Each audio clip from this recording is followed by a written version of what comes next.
আসসালামু আলাইকুম সবাইকে। আমাদের চট্টগ্রাম বিশ্ববিদ্যালয়ের এগ্রি ভর্তি পরীক্ষার আর 2 থেকে 3 দিন বাকি আছে। শেষের এই সময়টা কি করা উচিত? প্রথমত, এই মুহূর্তে নতুন যেকোনো কিছু পড়া বন্ধ করো। যা পড়ছো এনাফ, থামো। তুমি এই দীর্ঘ একটা সময়ে অনেকগুলা বই পড়ে আসছো। যা পড়ে আসছো সেগুলো ট্র্যাক করা ট্রাই করো।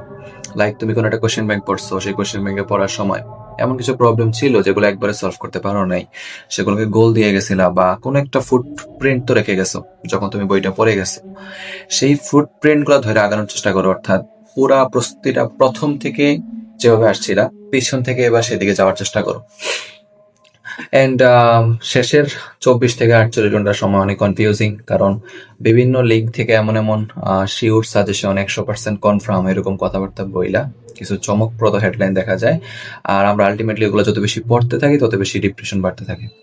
তাই শেষ মুহূর্তে পারলে 2-1টা পরীক্ষা দাও। দেন পরীক্ষাগুলো দিয়ে যে ভুলগুলা পাইছিলা নিশ্চয়ই কোথাও না কোথাও একটা খাতায় নোট ডাউন করছো। যত রকমের ফিজিক্সের শিট আছে, সূত্রগুলা আছে আর কি, বায়োলজি যত ইম্পর্টেন্ট লাইনগুলা সবগুলা দাগানো আছে নিশ্চয়ই তোমার। এত জিনিস যা তুমি ফুটপ্রিন্ট রেখে গেছো, তা চাইলে এক পলক চোখ বলে নিতে পারো যে হ্যাঁ আমি কি পড়ে গেছি। এতে করে একদিকে যেমন তোমার কনফিডেন্সটা বাড়তেছে, অন্যদিকে তোমার আজে বাজে আপে তাপে জিনিস পড়া হচ্ছে না। শেষ মুহূর্তে ঠিক এতটুকু কাজের পাশাপাশি একটা জিনিস ম্যান্ডেটরি, সেটা হচ্ছে অবশ্যই প্রার্থনা করো। কারণ মানুষ তার নিজের চেষ্টা কিছুই করতে পারে না। মানুষের সাধ্যে শুধুমাত্র চেষ্টা আছে, সফলতা তো স্রষ্টার হাতে।